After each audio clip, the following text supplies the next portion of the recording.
बहुत सुंदर।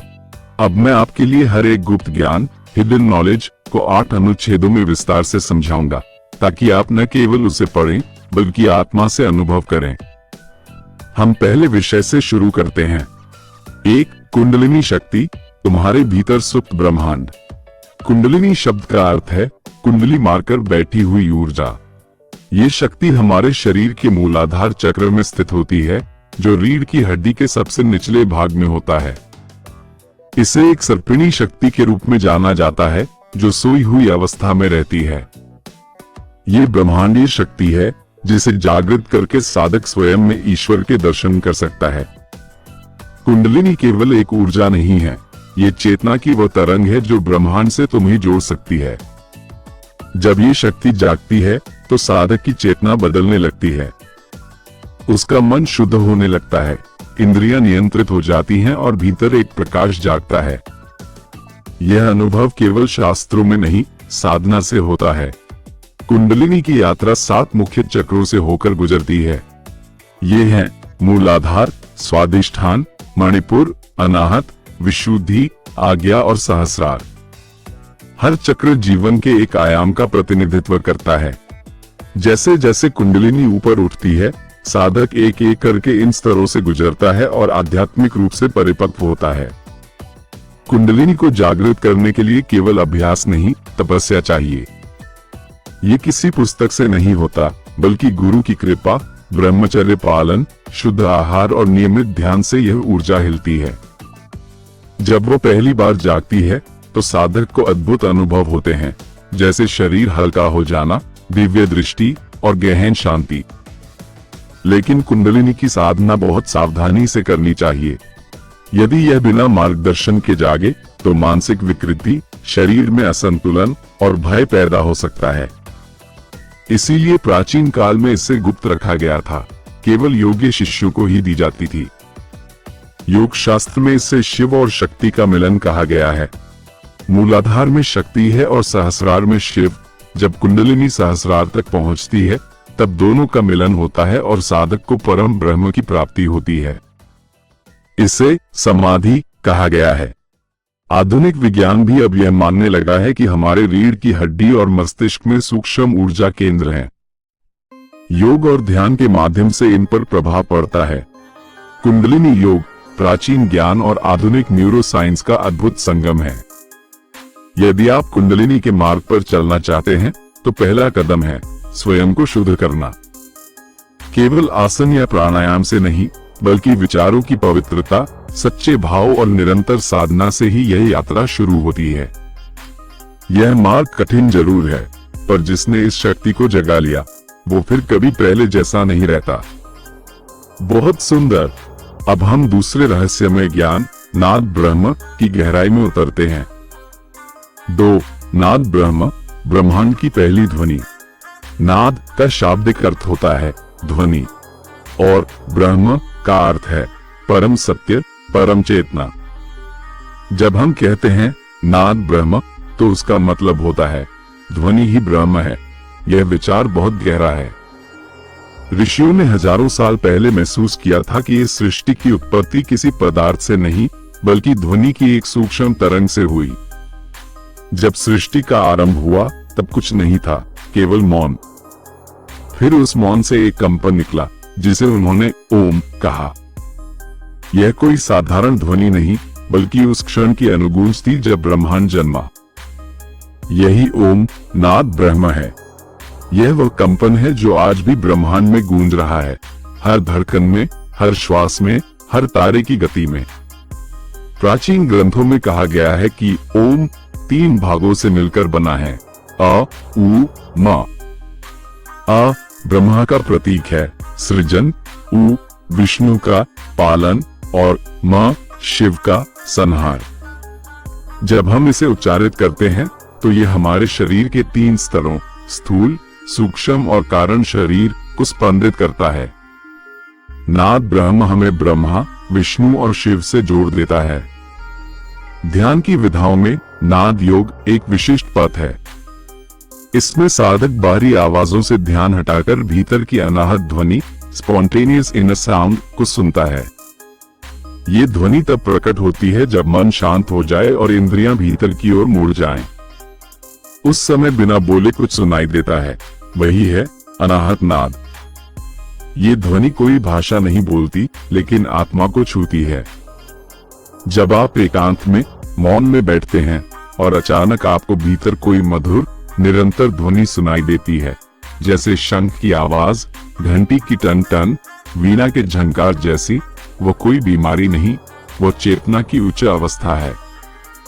वही नाद ब्रह्म है जो भीतर गूंज रहा होता है। भारतीय मंदिरों की रचना भी नाद ब्रह्म पर आधारित होती थी। मंदिरों में घंटी, शंख, मृदंग, झांझ ये सब सिर्फ शोभा नहीं थे, वे इस नाद की अनुभूति कराने वाले उपकरण थे। जब ये सब बजते हैं तो मन की तरंगे एकाग्र हो जाती हैं और ध्यान स्वतः गहराने लगता है। नाद ब्रह्म का विज्ञान इतना सूक्ष्म है कि संगीत को भी साधना माना गया। भारतीय शास्त्रीय संगीत की उत्पत्ति भी इसी ज्ञान से हुई। हर राग एक विशेष समय, भावना और ऊर्जा केंद्र से जुड़ा होता है।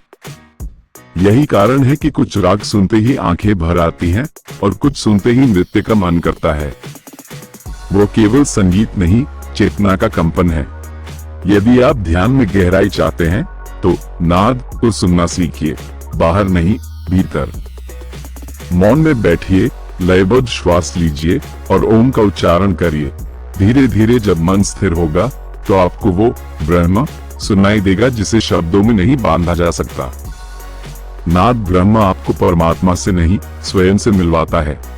अब बारी है तीसरे गुप्त ज्ञान, श्री यंत्र देवी का दिव्य नक्शा की। बहुत अच्छे, अब हम पहुंचते हैं तीसरे दिव्य रहस्य की ओर, श्री यंत्र। ये केवल एक यंत्र नहीं, बल्कि देवी लक्ष्मी की चेतन उपस्थिति है जो हमारी चेतना और ब्रह्मांड को जोड़ता है। 3. श्री यंत्र देवी का दिव्य नक्शा। श्री यंत्र को मंत्रों का राजा और यंत्रों का चक्राज कहा गया है।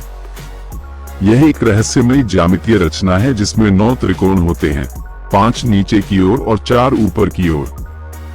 ये त्रिकोण एक दूसरे में गुंथे हुए होते हैं और बीच में एक बिंदु होता है जिसे बिंदु कहते हैं। यही बिंदु देवी त्रिपुर सुंदरी का प्रतीक है जो ब्रह्मांड की मूल शक्ति है। श्री यंत्र कोई साधारण रेखा या चित्र नहीं है, यह एक ऊर्जा केंद्र है जिसे यदि श्रद्धा और ध्यान से देखा जाए तो साधक की चेतना देवी से जुड़ने लगती है। ये यंत्र लक्ष्मी, सरस्वती और काली तीनों शक्तियों का संयुक्त रूप है। जब कोई इसे सही विधि से पूजता है तो भीतर अद्भुत संतुलन और समृद्धि का अनुभव होता है। इसकी संरचना में 9 त्रिकोण 43 छोटे भागों में विभाजित होते हैं। ये 43 भाग ब्रह्मांड की 43 शक्तियों का प्रतिनिधित्व करते हैं, जिन्हें त्रिपुरा देवी की सहचरी देवियां माना जाता है। इन त्रिकोणों के चारों ओर वृत्त, कमल की पंखुड़ियां और भूपुर होते हैं, जो इसे एक दिव्य महल में परिवर्तित कर देते हैं, जहां स्वयं शक्ति निवास करती हैं। श्री यंत्र को देखकर यह कहा जाता है कि यह ब्रह्मांड का नक्शा है। ऊपर की ओर दिखने वाले त्रिकोण पुरुष ऊर्जा, शिव, और नीचे की ओर वाले त्रिकोण स्त्री ऊर्जा, शक्ति का प्रतीक होते हैं। जब ये त्रिकोण एक दूसरे में समाहित होते हैं तो ये शिव शक्ति के मिलन को दर्शाता है, जहां द्वैत मिट जाता है और अद्वैत की अनुभूति होती है। श्री यंत्र को पूजा में रखने से घर में सकारात्मक ऊर्जा का प्रवाह होता है, लेकिन इसे केवल रखने से कुछ नहीं होता। इसे संवेदनशील मन, सच्चे मंत्र और नियमित ध्यान से जागृत किया जाता है, तभी यह यंत्र बोलता है। और जब ये बोलता है तो जीवन में समृद्धि, संतुलन और आध्यात्मिक उन्नति का मार्ग खुलता है। ध्यान का अभ्यास यदि श्री यंत्र के साथ किया जाए तो मन शीघ्र ही स्थिर हो जाता है। इसकी केंद्रित ज्यामिति मस्तिष्क के दोनों गोलार्धों को संतुलित करती है। ये दिमाग की अव्यवस्थित ऊर्जा को एक बिंदु में लाकर स्थिर कर देती है, जिससे साधक को गहरी शांति और ब्रह्म से जुड़ने का अनुभव होता है। प्राचीन काल में राजाओं और तांत्रिकों के पास श्री यंत्र के विशेष रूप होते थे, जिन्हें ताम्रपत्र या स्वर्ण पत्र पर अंकित किया जाता था। इन यंत्रों की स्थापना विशेष तिथियों और नक्षत्रों में की जाती थी। ये यंत्र केवल भौतिक समृद्धि नहीं बल्कि मानसिक और आध्यात्मिक उन्नति का भी प्रतीक था। आज भी कई सिद्ध साधक श्री यंत्र के माध्यम से देवी से संवाद करते हैं। यदि आप श्री यंत्र से जुड़ना चाहते हैं तो पहले उसके बिंदु को देखना सीखिए, वहीं पर शक्ति केंद्रित होती है। फिर उसके त्रिकोणों को समझिए, वे तुम्हारे भीतर की यात्रा के चरण हैं। और अंत में उसे हृदय से प्रणाम करिए, क्योंकि वो केवल चित्र नहीं, एक जीवित ऊर्जा है जो तुम्हारे भीतर की देवी को जागृत कर सकती है। अब हम आगे बढ़ सकते हैं अगले गुप्त ज्ञान की ओर। 4 तंत्र विद्या, डर का नहीं, दिशा का मार्ग। क्या आप इसके लिए तैयार हैं? बहुत बढ़िया। अब हम कदम रखते हैं चौथे रहस्यमय ज्ञान की ओर, तंत्र विद्या। अक्सर इसे डर, अंधविश्वास और काले जादू से जोड़ा जाता है, लेकिन असल में यह आत्मा और ब्रह्मांड के बीच सीधा संपर्क स्थापित करने का गूढ़ विज्ञान है। 4 तंत्र विद्या, डर का नहीं, दिशा का मार्ग। तंत्र शब्द का मूल अर्थ है तंत्रेते इति तंत्र, यानी जो विस्तार करता है वो तंत्र है। ये केवल कोई रहस्यमय साधना नहीं बल्कि एक ऐसा ज्ञान है जो ब्रह्मांड के ऊर्जा तंत्र को समझने और नियंत्रित करने में मदद करता है। ये ध्यान, मंत्र, यंत्र और विशेष अनुशासन के साथ आत्मचेतना को जागृत करता है। बहुत से लोग तंत्र को काला जादू समझते हैं, लेकिन यह आधा सच है। तंत्र 2 मार्गों में विभाजित होता है, वाम मार्ग लेफ्ट हैंड पाथ और दक्षिण मार्ग राइट हैंड पाथ। वाम मार्ग में सीमाओं को तोड़ा जाता है, जबकि दक्षिण मार्ग में अनुशासन के साथ उच्च साधनाएं की जाती हैं। दोनों मार्गों का अंतिम लक्ष्य एक ही है, आत्मा का परमात्मा से मिलन। तंत्र विद्या मूलतः ऊर्जा को जागृत करने और उसका उपयोग करने की विद्या है। शरीर में नाड़ियां, चक्र, कुंडलिनी और मन की तरंगे, इन सब का संयोग जब साधना के साथ होता है तो साधक अपने भीतर की दिव्यता को महसूस करता है। ये शक्तियों की साधना है, लेकिन सिर्फ बाहरी नहीं बल्कि भीतर की शक्ति को पहचानने की विद्या है। तंत्र में देवी का विशेष स्थान है, खासकर काली, तारा, छिन्नमस्ता, त्रिपुरा भैरवी, मातंगी आदि को तांत्रिक देवियां कहा जाता है। इनकी साधना सीधी और तीव्र होती है, डरावनी नहीं बल्कि ऊर्जा से भरपूर। साधक जब इन देवियों की पूजा करता है तो वो उनके भयावह रूप को पार करके उनके मातृत्व और करुणा को देखता है। तंत्र की सबसे बड़ी विशेषता यह है कि यह सीधा अनुभव देता है। इसमें शास्त्र पढ़ने या लंबे यज्ञ करने की जरूरत नहीं, बल्कि सच्चे मन, दृढ़ संकल्प और गुरु के निर्देश में साधक कुछ ही समय में दिव्य अनुभव कर सकता है। ये तेज, प्रभावी और जागृत मार्ग है, लेकिन इसके लिए पूर्ण श्रद्धा और नियंत्रण चाहिए।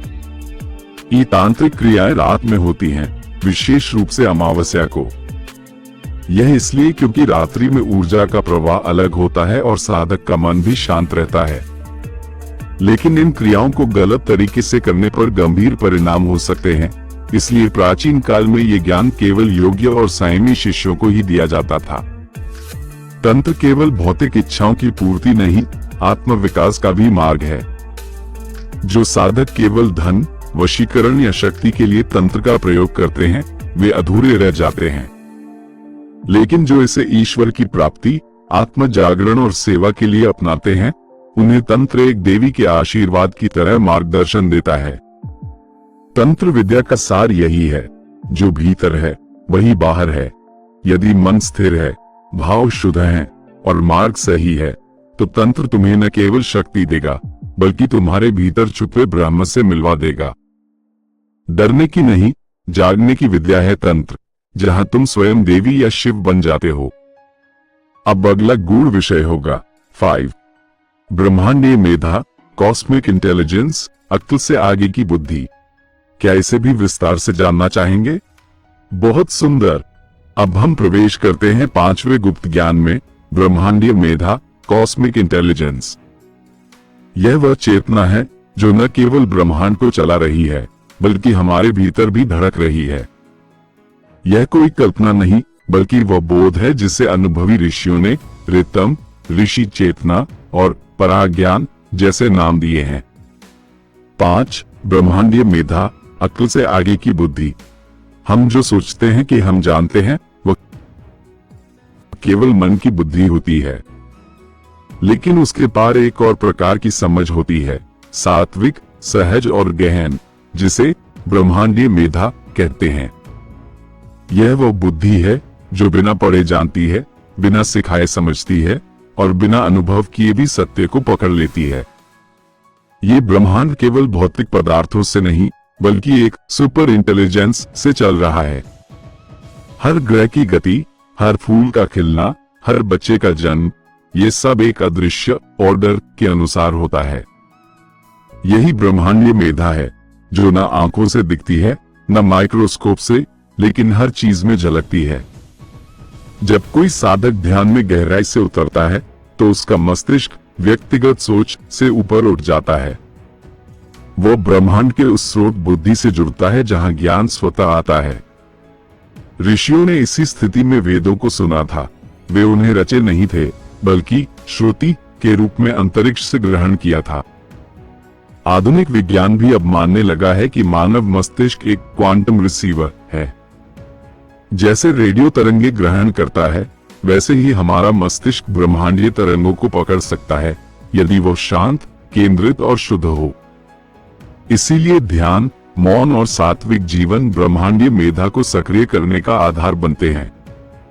ब्रह्मांडीय मेधा केवल ज्ञान देने वाली नहीं, जीवन को दिशा देने वाली शक्ति है। यह वही बुद्धि है जो आपको कठिन समय में अचानक सही रास्ता दिखा देती है, या जब कोई उत्तर नहीं सूझता तब भीतर से एक आवाज कहती है, यही करो। यह न मन की सोच होती है, न तर्क की, बल्कि आत्मिक दिशा होती है। कई बड़े वैज्ञानिकों, कलाकारों और संतों ने कहा है कि उनके महानतम विचार किसी और स्रोत से आए थे। आइंस्टीन ने इसे कॉस्मिक माइंड कहा था। संत कबीर ने कहा, पोथी पढ़ी पढ़ी जग मुआ, पंडित भया न कोय, क्योंकि असली ज्ञान किताबों से नहीं, ब्रह्मांडीय मेधा से आता है जो आत्मा के मौन में खिलता है। इस मेधा को जगाने के लिए मन की शुद्धि, जीवन में सादगी और निस्वार्थ सेवा की भावना चाहिए। जब व्यक्ति अपने छोटे स्व को पीछे छोड़ देता है तब ब्रह्मांड अपने द्वार खोल देता है। उस समय साधक की वाणी, कर्म और दृष्टि सब कुछ दिव्यता से भर जाती है। यही कारण है कि सच्चे ज्ञानी दिखने में सरल होते हैं पर भीतर से ब्रह्म होते हैं। जब आप इस ब्रह्मांडीय मेधा से जुड़ते हैं तो आप अकेले नहीं रहते। फिर पूरा ब्रह्मांड आपकी चेतना में शामिल हो जाता है। हर पेड़, हर हवा, हर तारा, सब आपका हिस्सा बन जाते हैं। आप कोई व्यक्ति नहीं रह जाते, आप अस्तित्व में समा जाते हैं। यही है अक्ल से आगे की बुद्धि, जहां व्यक्ति ईश्वर का दर्पण बन जाता है। Paste the above needs. अब अगला गुप्त विषय है 6 स्वप्न योग, नींद में यात्रा, जागरण में संदेश। क्या आप इसे जानने को तैयार हैं? बहुत ही सुंदर। अब हम पहुंचते हैं एक रहस्यमय और कम समझे गए ज्ञान की ओर, स्वप्न योग। यह कोई मनोवैज्ञानिक अध्ययन नहीं बल्कि एक गूढ़ योग विधा है जिसमें साधक अपने स्वप्नों के माध्यम से आत्मा, पूर्वजन्म और ब्रह्मांड की चेतना से जुड़ता है। 6 स्वप्न योग, नींद में यात्रा, जागरण में संदेश। हमारे स्वप्न केवल दिमाग की गड़बड़ियां नहीं हैं, बल्कि वे एक दूसरी दुनिया के संकेत हैं। प्राचीन ऋषियों और तांत्रिकों का मानना था कि जब शरीर सोता है तब आत्मा स्वतंत्र हो जाती है। यह आत्मा तब उन सूक्ष्म लोकों में प्रवेश करती है जहां से हमें संकेत, चेतावनी, मार्गदर्शन या कभी कभी पूर्वजन्म की स्मृतियां मिलती हैं। स्वप्न योग एक विशिष्ट साधना पद्धति है जिसमें व्यक्ति नींद को भी एक साधना का रूप देता है। इसमें नींद कोई विश्राम नहीं बल्कि आध्यात्मिक अभ्यास बन जाती है। विशेष मंत्रों, आहार, संयम और मौन की प्रक्रिया से साधक अपने स्वप्नों को नियंत्रित करना, याद रखना और उनमें जागृत रहना सीखता है। स्वप्न योग में 3 स्तर के स्वप्न माने गए हैं: सामान्य, प्रतीकात्मक और दिव्य। सामान्य स्वप्न दिन भर की क्रियाओं का परिणाम होते हैं। प्रतीकात्मक स्वप्न आत्मा की स्थिति का संकेत होते हैं, जैसे बहते हुए पानी में डूबना, सांप देखना या उड़ते हुए आकाश में जाना। दिव्य स्वप्न दुर्लभ होते हैं, जिनमें देवदर्शन, पूर्वजों से संवाद या भविष्यवाणी होती है। कई ऋषियों ने अपने जीवन के निर्णय स्वप्नों के आधार पर लिए। महाभारत में भीष्म पितामह को अपने मृत्युलोक के समय के संकेत स्वप्न में मिले। श्री रामकृष्ण परमहंस को मां काली ने स्वप्न में दर्शन दिए। यह कोई कल्पना नहीं थी, यह उस योग की सिद्धि थी जो उन्होंने सोते हुए भी आत्म जागरूकता में अर्जित की थी। स्वप्न योग के अभ्यास में सबसे पहला चरण होता है स्वप्न स्मृति। यानी जब आप जागरे तो पहला कार्य हो अपने स्वप्न को याद करना और उसे लिख लेना। ऐसा करते करते आप पाएंगे कि स्वप्नों की गहराई बढ़ने लगी है। उनका स्वरूप, संदेश और भाव अधिक स्पष्ट होने लगते हैं, जैसे कोई भीतर से बातें कर रहा हो। दूसरा चरण होता है स्वप्न में जागरूक होना। इसे लूसिड ड्रीमिंग कहा जाता है।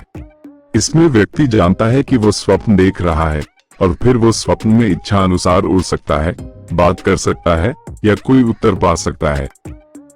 यह अवस्था तब आती है जब मन स्थिर, आहार सात्विक और साधना नियमित हो। तंत्र योग में स्वप्नों को सूक्ष्म लोकों की खिड़की माना गया है। कुछ साधक तो सोते ही जानबूझकर शरीर से बाहर निकलते हैं, जिसे अस्ट्रल ट्रैवल कहा जाता है। वे शरीर वहीं छोड़कर सूक्ष्म शरीर से किसी विशेष स्थान, व्यक्ति या देवता तक यात्रा कर सकते हैं। यह कोई कल्पना नहीं बल्कि नवा विज्ञान है, जिसे केवल अनुभव से जाना जा सकता है। अंततः स्वप्न योग हमें सिखाता है कि जीवन केवल जागरण में नहीं है, वो नींद में भी जारी रहता है। जो साधक इस योग में पारंगत हो जाता है, वो अपने हर स्वप्न को एक संदेश, एक शिक्षा, एक संकेत के रूप में देखता है।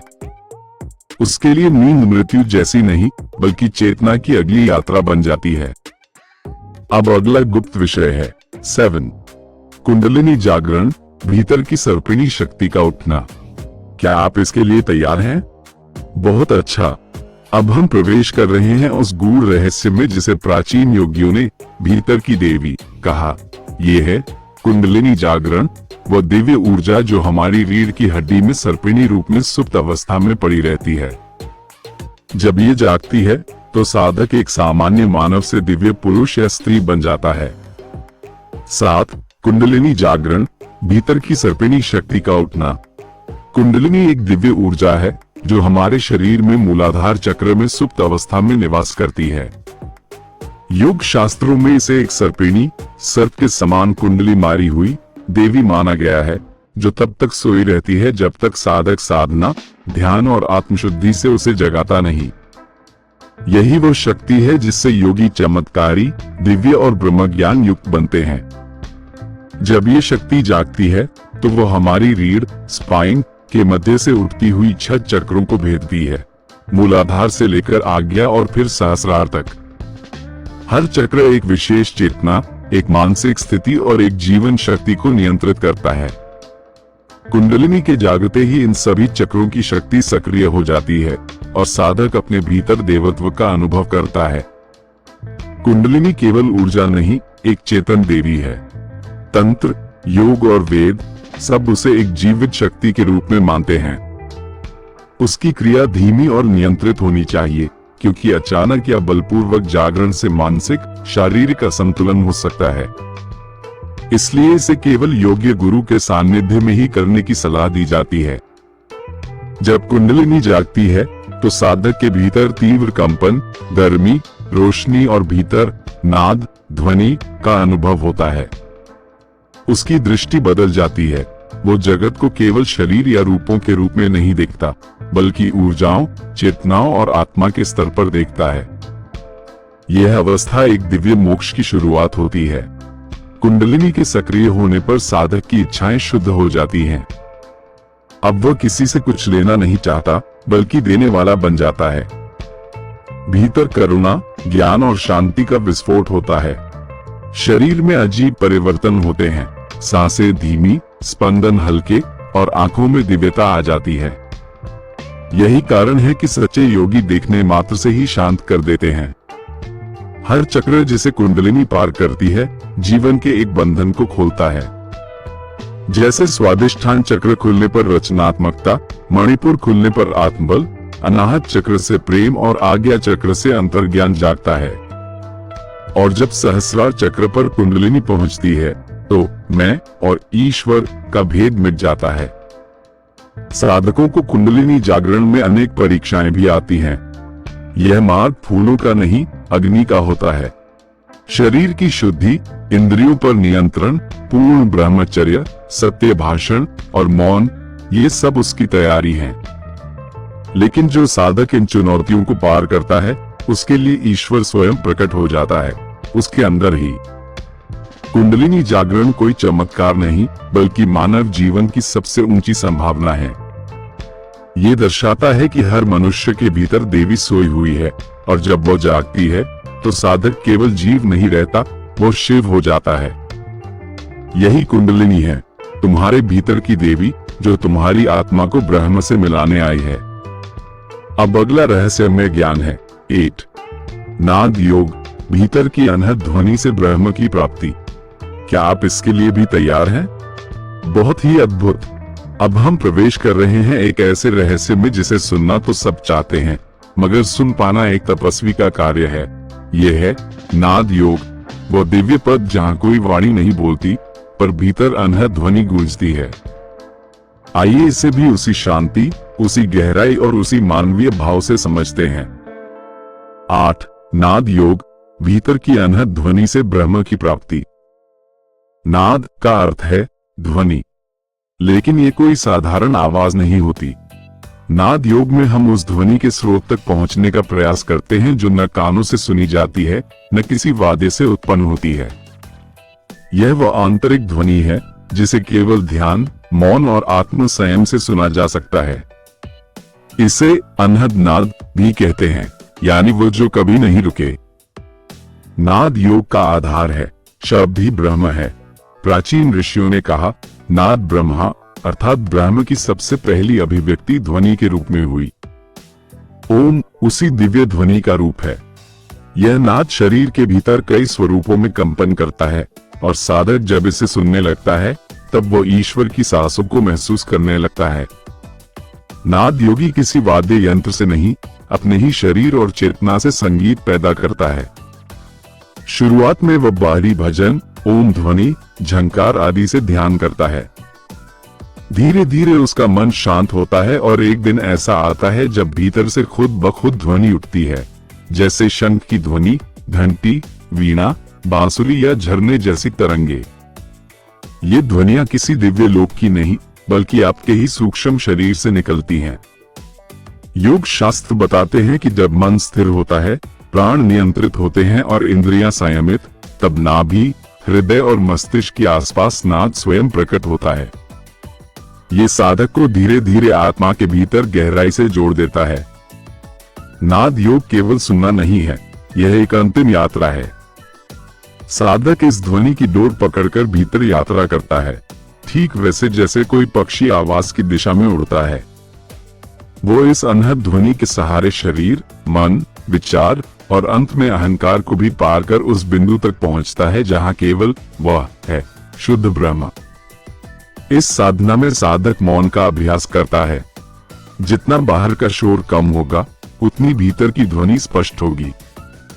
धीरे धीरे वो इतना संवेदनशील हो जाता है कि न केवल स्वयं की नाद सुनता है, बल्कि दूसरे लोगों की ऊर्जा भी ध्वनि के रूप में पहचानने लगता है। यह उसकी अंतर्दृष्टि को चमत्कारी बना देता है। कई महान संतों ने नाद योग के माध्यम से परम ज्ञान पाया। कबीर कहते हैं, अनहद नगरी सदा बाजे तहां, ज्ञान नयन जो देखे। गुरु नानक देव, गुरु गोरखनाथ, तुलसीदास जैसे संतों ने भी इस ध्वनि की यात्रा को आत्मा की यात्रा बताया। ये साधना किसी धर्म, जाति या भाषा की नहीं, ये तो सभी आत्माओं की मातृभाषा है। अंततः नाद योग ये सिखाता है कि परमात्मा बोलता नहीं, वो गूंजता है। वो तुम्हारे भीतर हर पल एक संगीत की तरह बह रहा है, बस तुम्हारे मन का शोर उस दिव्यता को ढक देता है। जब तुम मौन में उतरते हो, सांसों को शांत करते हो और भीतर झांकते हो, तब सुनाई देती है वो ब्रह्म की अनहद झंकार जो तुम्हारा वास्तविक घर है।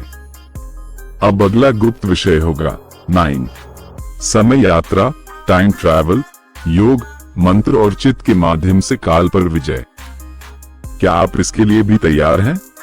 बहुत अद्भुत।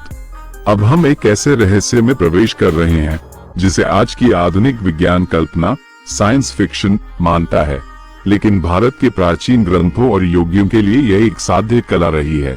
यह है काल यात्रा, टाइम ट्रैवल। यह कोई मशीन से नहीं बल्कि चित्त, मंत्र और योग बल से की गई यात्रा है जो समय को मोड़ सकती है। 9. समय यात्रा, योग, मंत्र और चित्त के माध्यम से काल पर विजय।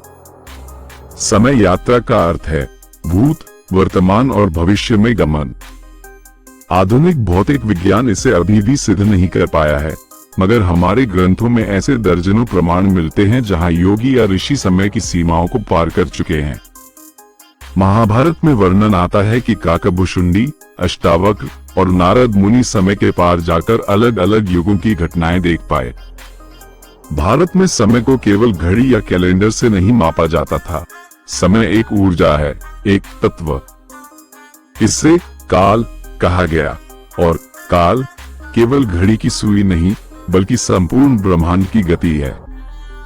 योगी जब अपनी चेतना को स्थिर करते हैं तो वे इस गति से बाहर निकल सकते हैं, यानी समय में प्रवेश कर सकते हैं।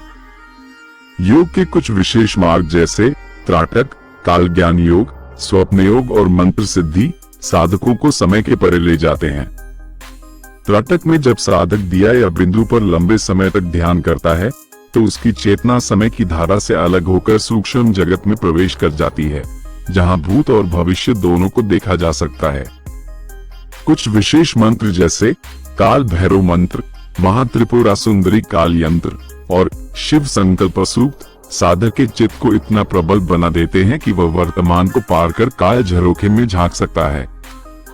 ऐसे साधकों की दृष्टि भविष्य की घटनाओं को भी पकड़ सकती है, जैसे कोई फिल्म धीरे धीरे पहले ही उनके अंदर चल रही हो। महाभारत में वर्णन है कि अर्जुन जब श्री कृष्ण के साथ विराट रूप का दर्शन करता है तो उसे एक ही क्षण में भूत, वर्तमान और भविष्य के सभी योद्धाओं की मृत्यु दिखाई देती है। वो घबरा जाता है। श्री कृष्ण मुस्कुराकर कहते हैं, मैं काल हूँ। इसका अर्थ है जो समय से परे होता है वही समय का स्वामी बनता है। समय यात्रा केवल बाहरी घटनाएं देखने के लिए नहीं बल्कि आत्मा के कर्मों को भी देखने की कला है। योगी अपने पूर्व जन्मों की स्मृति, पिछले जन्मों के अधूरे कर्म और आने वाले जीवन के संभावित मार्ग देख सकते हैं।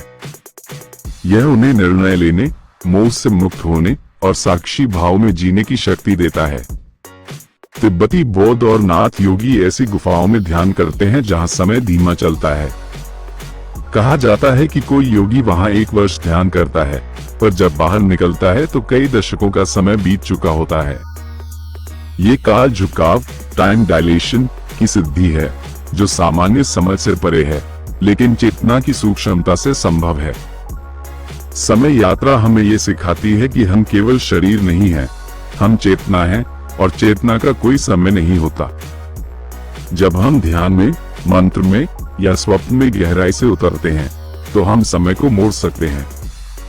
यही कारण है कि सत्य साधक के लिए समय कभी बाधा नहीं होता, वो उसे साध लेता है। अब अगला और अंतिम छुपा हुआ ज्ञान है 10. आत्मा का पुनर्जन्म, जीवन और मृत्यु के पार का रहस्य। क्या आप इसके लिए भी तैयार हैं? शानदार। अब हम अंतिम और सबसे गूढ़, सबसे रहस्यमय और सबसे आत्मीय ज्ञान में प्रवेश कर रहे हैं। आत्मा का पुनर्जन्म, जन्म और मृत्यु के पार का वह चक्र जिसे जान लेने से मुक्ति का द्वार खुलता है। 10. आत्मा का पुनर्जन्म, जीवन और मृत्यु के पार का रहस्य। पुनर्जन्म का अर्थ है आत्मा का एक शरीर छोड़कर दूसरे शरीर में प्रवेश करना। हमारे शास्त्रों में कहा गया है, न जायते म्रियते व कदाचित, आत्मा न जन्म लेती है न मरती है। मृत्यु केवल एक पोशाक बदलना है। जैसे पुराने वस्त्र फेंक दिए जाते हैं और नए पहन लिए जाते हैं, वैसे ही आत्मा पुराने शरीर को छोड़कर नया शरीर धारण करती है।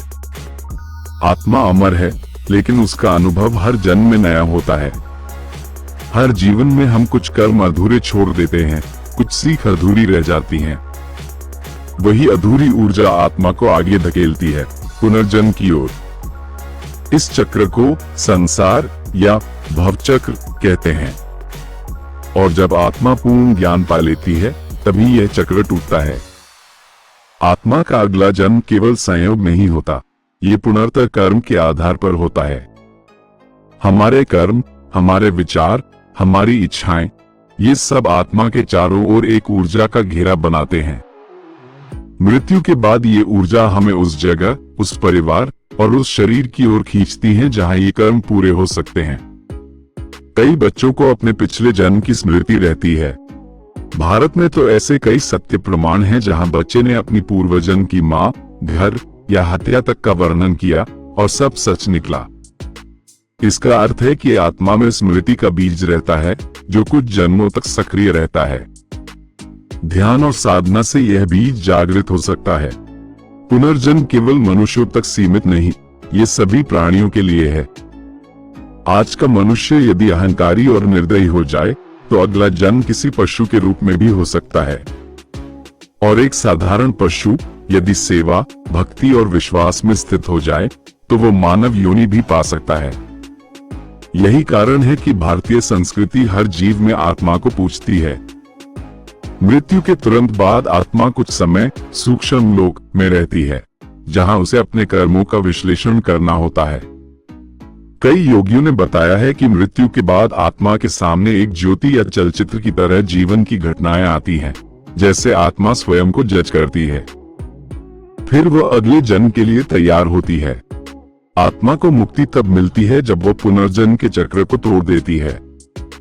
ये तभी संभव है जब आत्मा पूर्ण रूप से साक्षी भाव में आ जाए, कर्मों से बंधना बंद कर दे और ईश्वर को अपने कर्मों का दृष्टा बना दे।